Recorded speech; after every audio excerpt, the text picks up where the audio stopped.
Hi everyone, my name is Sylvia Kuchana. Welcome to my channel. So today we will be talking about relationships. What to do exactly to make relationships last. Relationship is one of the most concept that many people struggle with the most. Why? Because it involves connection with other people. It involves vulnerability, it involves openness and honest conversations. There is so much more. But it wouldn't be so hard to connect and to create amazing, loving relationships because that's what all of us want. But what makes relationships much more complicated is our past. Our unhealed childhood traumas, our insecure attachments, our wounds that we haven't properly healed. Just because you worked on it, but if it's not healed, it will show up in our life, in our relationships. Why? Because when we are with someone, if we like it or not, we are vulnerable. We are very much exposed to everything that is there. So that means we will be getting lots of triggers and we will be triggered if our wounds are not healed or we don't even understand our own wounds. If we don't understand our own selves, then yes, triggers will be painful. Triggers will want us to shut down. Triggers will want to put us into the self-sabotaging behaviors, self-destructive behaviors, where we will not only sabotage relationships, but also our desires, what we really want. So it's like pull and pull, like internal fight.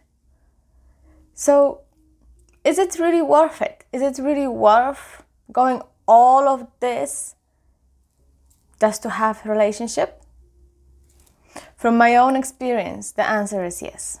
It is worthy. It is worth of going through the healing and then at the end having a really, really loving relationship. Because either way, it's a win-win situation. Because even if the relationship that you're going to put so much work in and so much healing on yourself, even if that won't work out, you're left with really, really valuable lesson. That doesn't mean that you're going to shut your heart down and block it off for another loving, good relationship, but it means you have learned, you have grown from that. And maybe, even if the relationship won't work out, you took something from it that you needed to take in order for the next one. But the most important thing is not to shut yourself down. To trust yourself, trust in your own power and trust in your own resilience, trust in your own ability to heal. Okay, but let's start from the beginning.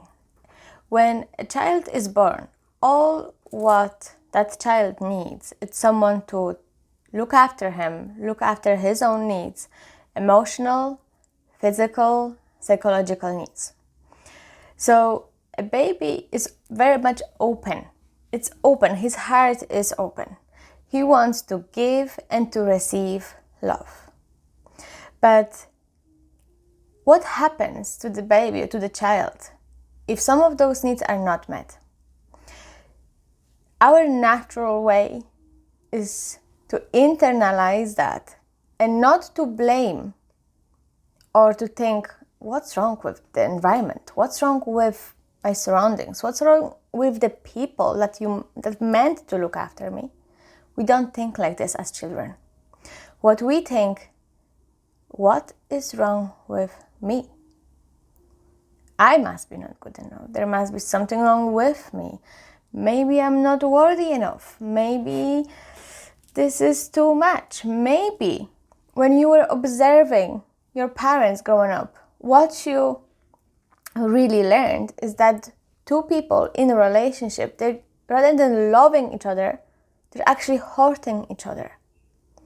You see, your childhood sets a foundation for any relationship that you will ever have. Until or unless you heal yourself properly, deeply, then those patterns will show up in your life, in your relationships.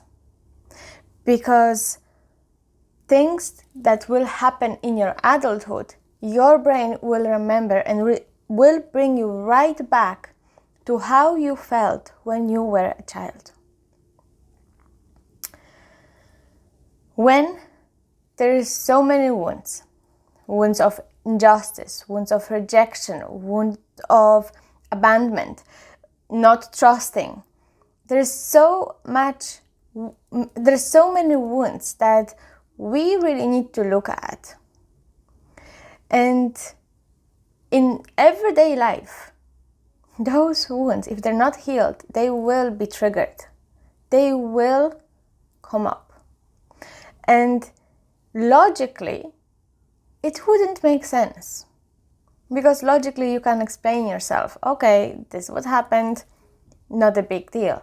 But emotionally, there's something emotionally, it's like, no, this is not okay, this is not safe, this is too much, I'm afraid. And it's like, you feel like you don't understand yourself, never mind saying it out loud, what exactly is happening inside you. That is the beauty of healing and self-awareness. When you're able to tell yourself your own truth, and that is the truth from what you have experienced in your childhood. So this is when you step back and you listen to yourself.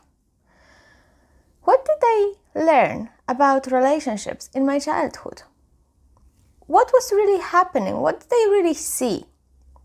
How was my parents' relationship? Did they see love? Did they see compassion? Did they see kindness? Did they see respect? Did they see good communication? Or did they see loads of fights, disrespect, loads of fear, loads of triggers, loads of hurt? So that's one aspect that you need to look at. What did you see from your environment around relationships?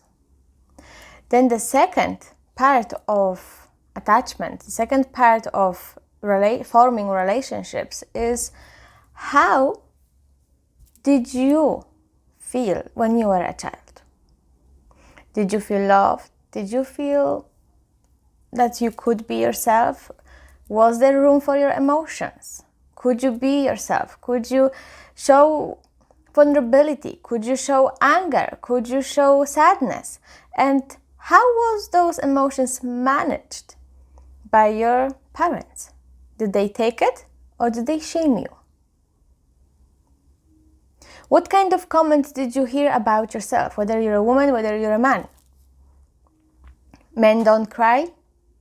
Or maybe women don't be so drama queens?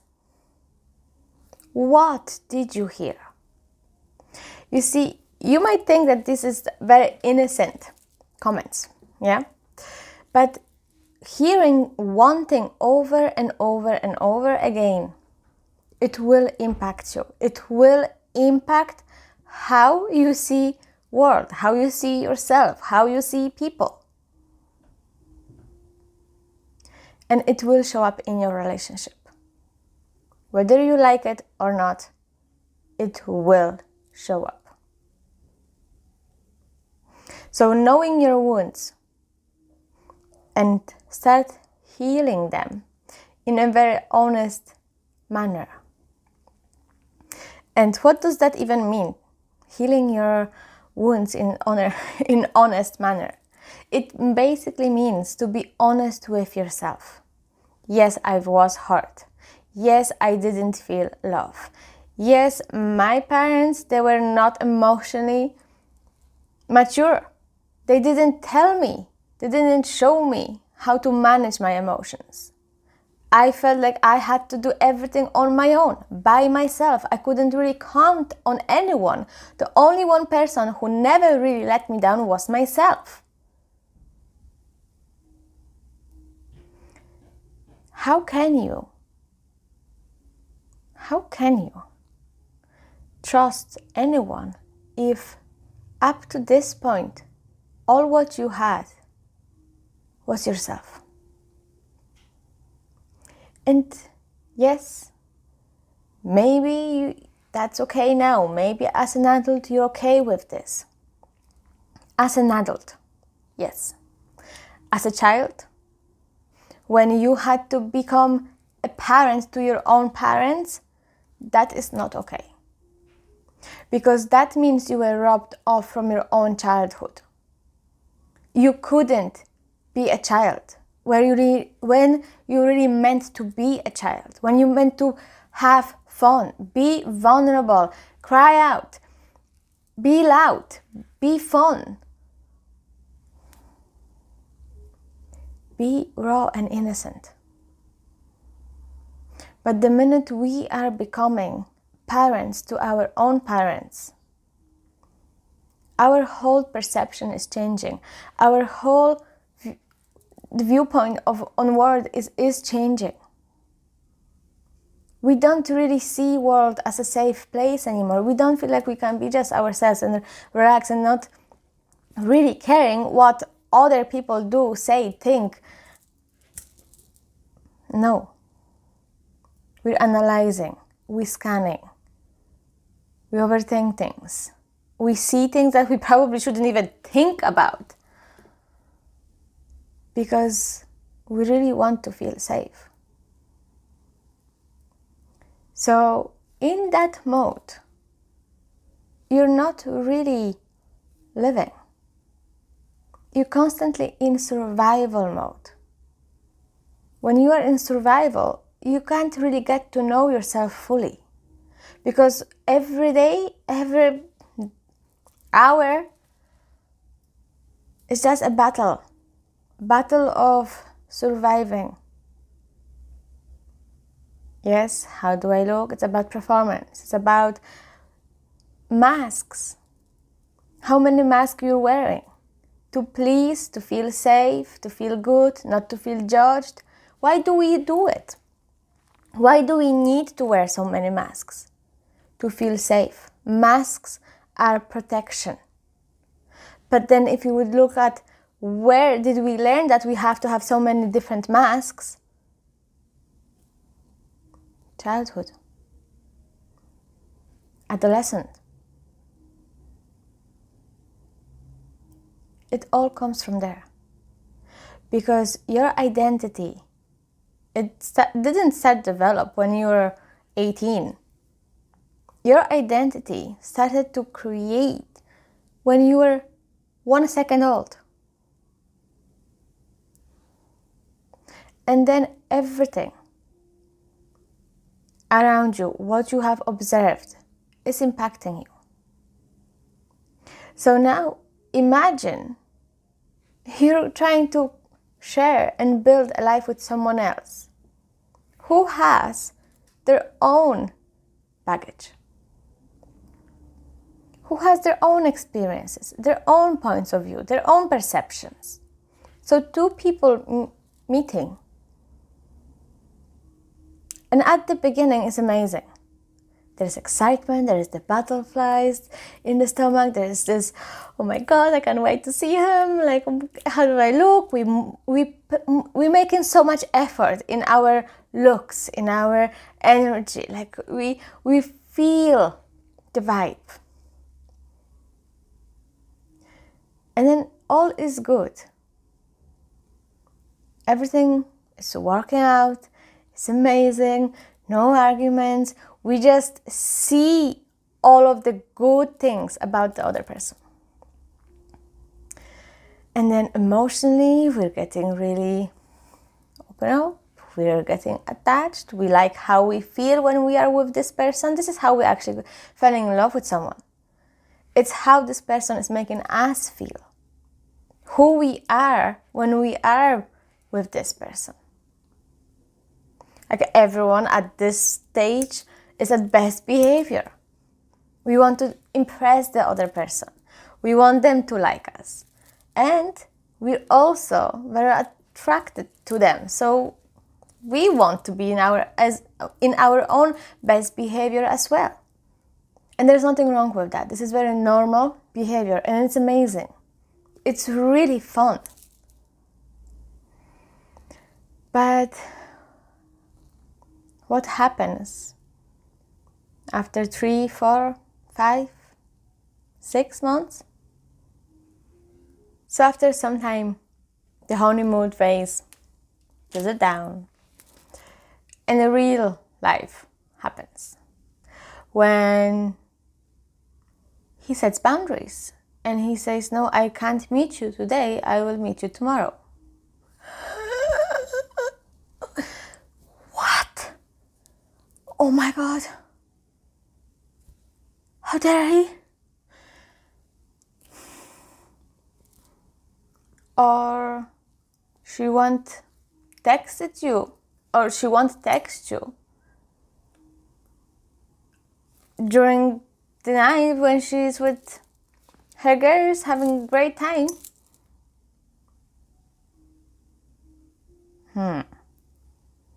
We'll see about that one now. There is something in us that will tell us we've been just rejected. Because we're not longer see things through our logical mind. This is the triggers, and triggers exactly work this way. We stop connecting with the reality in a way. We come back to how we felt, and your brain connects your feelings to situation. And then if the feelings matches your past, red flag, and then everything in you, every fiber, every cell in you screams that this is not safe situation. Get out.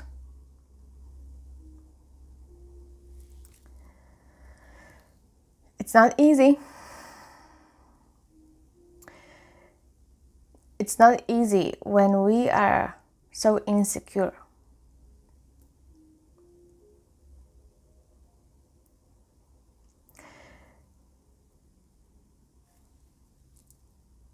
Your boyfriend, your girlfriend has the right to set boundaries, and in fact, they should do that. You too should have boundaries. Sharing life doesn't mean being codependent. Sharing life means you have your lives, but you're really happy to come back together. Tell each other about your day, what was important, what was happening. Sharing life together at the same time, having life outside of that relationship. So that means you're not losing your own identity. Your identity is not becoming your relationship. Yes, there is a huge part of your life where you are in this relationship and it's good and it's loving and it's caring. But at the same time, you still exist outside of that relationship. When we are insecure, very often we are forgetting to be ourselves in the relationship. Our identity becomes that person, that relationship. And then that creates disconnection. So it's exactly the same as childhood trauma, as, being neglected, emotionally being neglected, that is disconnection. So in a way, it feels familiar. But just because it's familiar, it doesn't mean it's healthy. Becoming codependent, it's not healthy for yourself, for your own well-being. You can fall in love. You can have really good relationship without becoming codependent and controlling and obsessive and, telling the person that she or he can't do certain things.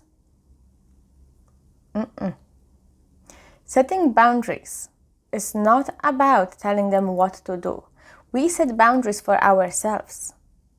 And then it's us who needs to have those boundaries up, not the other person to respect it. It's for you to respect it. And then the other person will learn, okay, I got that. When we are in this mishmash of we want the connection, we're afraid of it. We want relationship, we're afraid of love. It's like push and pull. It's constant, I want it, I don't want it. I want it, I'm too afraid of having it. What if? Then we try to fix it, but without communicating what exactly we are fixing. We're concentrating on something outside rather than looking inside. It's getting very, very messy. And self-sabotage then kicks in automatically, and it's like, after 1 year, relationship goes away. The sparkle, gone. The butterfly that you felt like, oh my God, this is excitement. Like, oh yeah, like another argument. I don't know if he or she is good to me. If that's is enough, I don't know. Let's park that for a second. We want connection. And how do we connect with people? We connect and we trust through communication. Communication is the key. Not the key. It's the key. How do we know if you trust someone? How do you know if you like someone? How do you know if you like this person? How do you know if you like their personality? Through conversations. And only conversations. How do you know if someone respects you? Through conversations. So conversation is the key to any good, loving relationship. When you're honest, when you're truthful to yourself, but also with your partner, that means you're on a good path to make this work. But what I will say they won't like? When that happens, you either talk it through and find compromise, or you set your boundaries. This is what I really value and this is what I really want. If you can't be on board with me on this, at least don't make this difficult for me. The other times will be okay. This is not as important. Maybe we could just find solution here in the middle ground. So you'll be happy, I will be happy. But to do that, you really need to talk and not being afraid of talking. And with that, the most important thing is to really be honest. The whole thing when I was talking about the honeymoon phase, when everything is just rainbows and sparkle and it's all good, this is the time when we avoid the most important conversations that establish good, solid relationships. And that is, how do I feel about this person? How do I feel? Who am I when I am with this person? Do we share the same values? Do we see world in similar ways? Do we share some goals? Do we share some hobbies? Does the same things excite us? What kind of perception do you have on, I don't know, what topics are important to you? Like on spirituality, what is your point of view on having kids? I don't know, money, anything, your career. Those things we tend to not talk about, especially at the beginning of relationships. Oh, it's too soon for those kind of conversations. No, we shouldn't really. I can't talk to her or him about kids or having family, or like we're only like 2 months in. You're not asking to have child with her today or tomorrow. You're talking and you're finding out if this person will want or is wanting the same thing that you want in the future. But if you have that in your mind now, you need to check in if this person is on you, like with you now. If it's not, it's a red flag. You can't hope for the other person to change in the future. Or maybe, they don't want to get married and my value will be to get married. And maybe he will change his mind. No, he won't. And even if you think like this, that is you not respecting their boundaries. That is you hoping you will change them. That is a really bad thing. If you can't accept the person the way they are and hoping that you will change them magically with your love, you will change them, guess what? You're going to be very, very disappointed. And no, it will not be on them. It will be on you. Because you didn't listen. When they told you they don't share the same goals or the same values. So this is important for you to know what you want from yourself, from life. Where are you going? And then based on that, check if the person is on the same page. And then the whole childhood situations, the trauma, the baggage, it won't be as heavy if you can see together coming and wanting the same thing or more or less the same thing. But this is the indicator. Like, are you going this way or are you going that way? If it's this way, then good. You can always meet in the middle. It means you'll always find solutions. It will work out.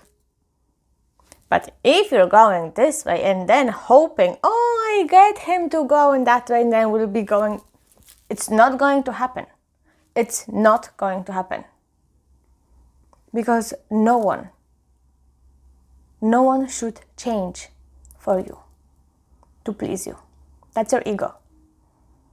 You either accept this person the way they are, now, not through their potential, not what they could be, not what they, oh my God, in that small bit, like, that's all, that's amazing. We don't look at this bad stuff. We just concentrate on the one personality, good trait that I really value, and then the rest of it doesn't matter. No, because you're in denial. You have to look at the bigger picture and be honest with yourself. Is this what I want? Are we sharing the same values now? Not tomorrow, not next year, not the next day, not in 5 years' time. Now. Because if you don't share the same values now, if you don't share the same goals now, hope is amazing, but It won't change. If, for example, you value personal growth and keep evolving, keep growing, keep developing your consciousness, your self-awareness, and you're working on it, and this person is just lying on the couch and is not interested in any of that, if they won't keep going with you, maybe not on the same pace, but somehow have some kind of interest of growing, of doing things, then you're good. But if you keep growing and this person does nothing, or bare minimum,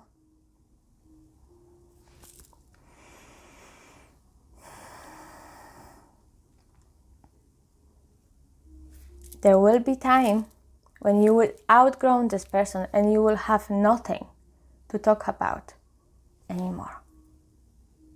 So that eliminates the communication part, which is the key to successful, happy, loving relationship. Communication is everything.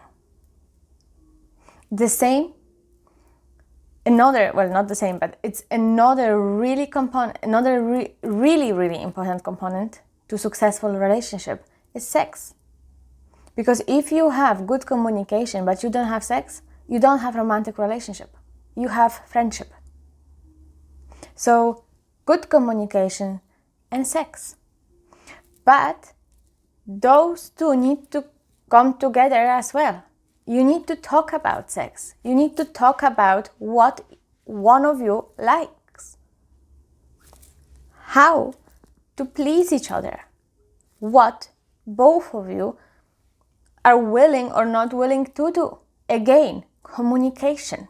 If you're going to keep having sex without talking about this and being honest, you will keep going thinking that you're doing well when really it's not really that great. You need to talk about everything. Don't hold back. But then you're telling me, but talking about everything and being so honest is so risky. I did say at the very beginning that every relationship will make us very vulnerable. Every relationship will put us into a very, very vulnerable place. And yes, you will take risk. Every relationship requires to take some kind of risk. But with the risk, there's always a word. It always balances out. Always. Because with every relationship, you're either going to get amazing experience, amazing connection. This is how you're going to find your soulmate. Or if it's not that good, then at least you will get a very valuable lesson. So this is what I say, this is what I meant when I said win-win situation. You have resilience to come out and to heal your broken heart. You have resilience and power to come out of it if it's going to be good. You can grieve. Psychologically, you will know what to do. You then can create a support network if you will need it. It's okay. Broken heart is not okay, but the healing process and the lesson and the resilience and the strength that you will get from it, that is okay. But then on the other hand, if you won't risk it, if you won't know it, you might never meet the love of your life. So I don't know what is more risky. Keeping your heart closed off, being afraid of being vulnerable, and just goes on, like meeting someone here and there, a few dates, having fun, everything surface level. Or trying and be committed and trusting people and open up and be honest and communicate.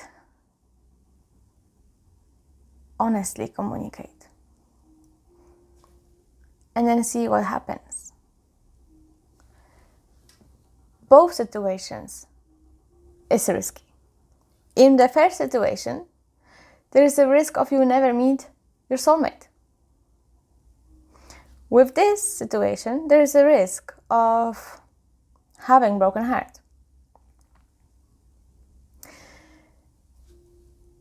Two risky situations. What's more risky?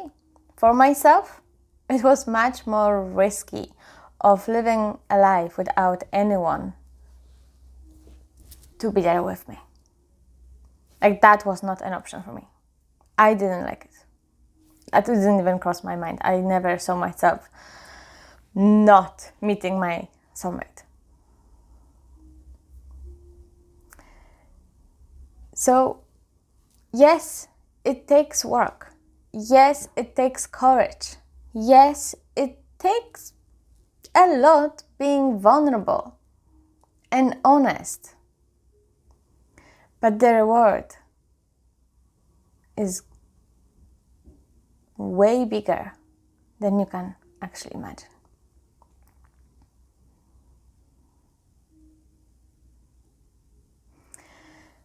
So, whether you're afraid of committing because you don't believe in relationships, whether you're afraid to trust because what you saw in your past, what you have observed in your environment, because of what you believe, you work on your beliefs. You work on beliefs of what do you believe relationships are? What do you believe about women? What do you believe about men?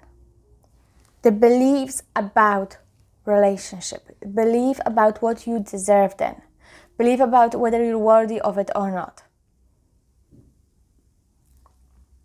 Very often, we may be too afraid to settle down with one person because we always think there's something around the corner, maybe a little bit better.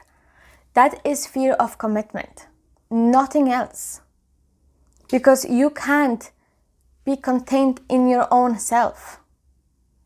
So then how can you be contained with someone else besides you? But that comes back from the wound of not feeling good enough. Because we don't feel good enough. So if we're not good enough, this person can't be good enough either. So if we're not good enough, maybe something around the corner will be good. And maybe that's going to be good enough. So you're constantly searching outside of yourself. Never a good sign. Come back and tell yourself that you are worthy of love. You are worthy of feeling good enough. And you are good enough. And no, around the corner doesn't always have to be something better. What is here? You make this better. You make this work and good. Not over there, here and now. This is where you take ownership of yourself, your emotions, and what you have. This is how you take your power back. Your true power back. Not through the ego. Maybe somewhere over there. No. No. That's ego. Here and here. It's your soul. And this is good enough. This is good enough. And when you are connected to yourself, when you're honest with yourself, that means then you have activated your intuition. Your intuition is the whisper of your soul. Your soul is communicating with you every single time, every single day, every single moment. Just ask for it. Your intuition will tell you whether this feels right or this doesn't feel right.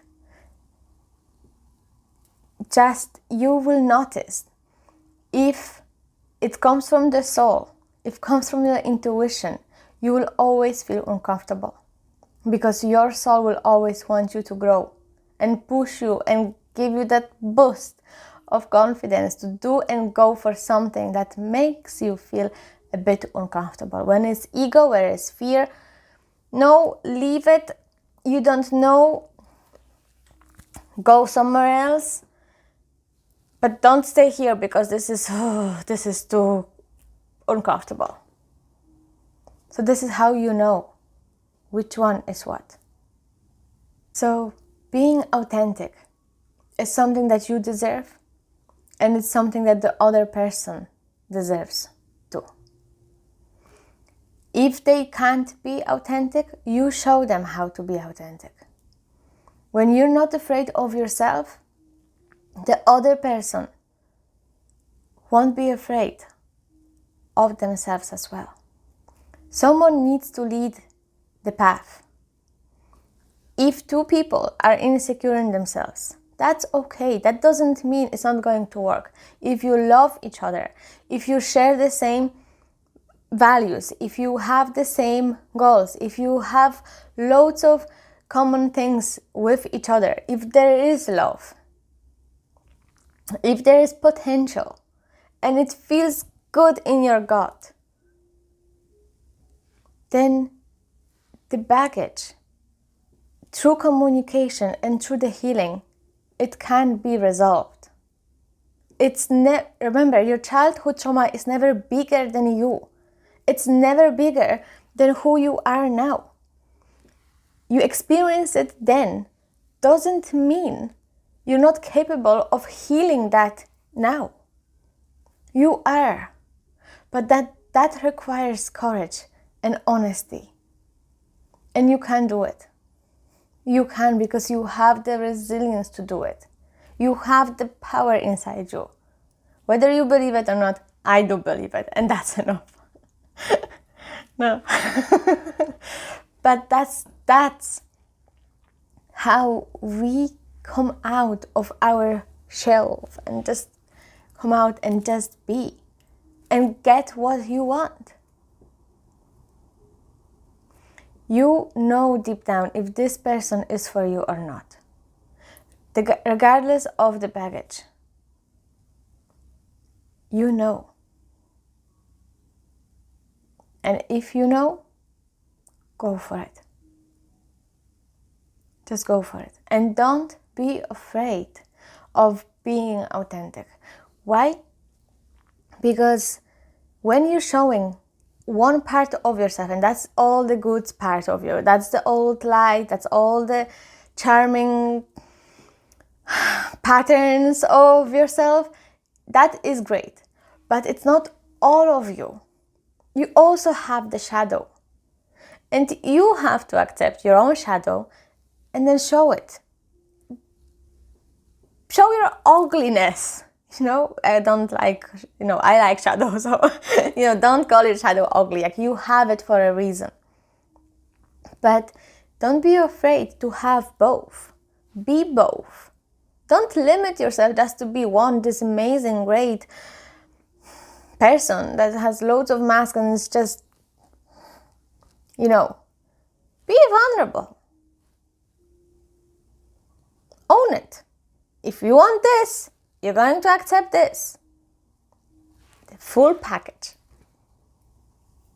And only people who are the closest to you, that's their privilege.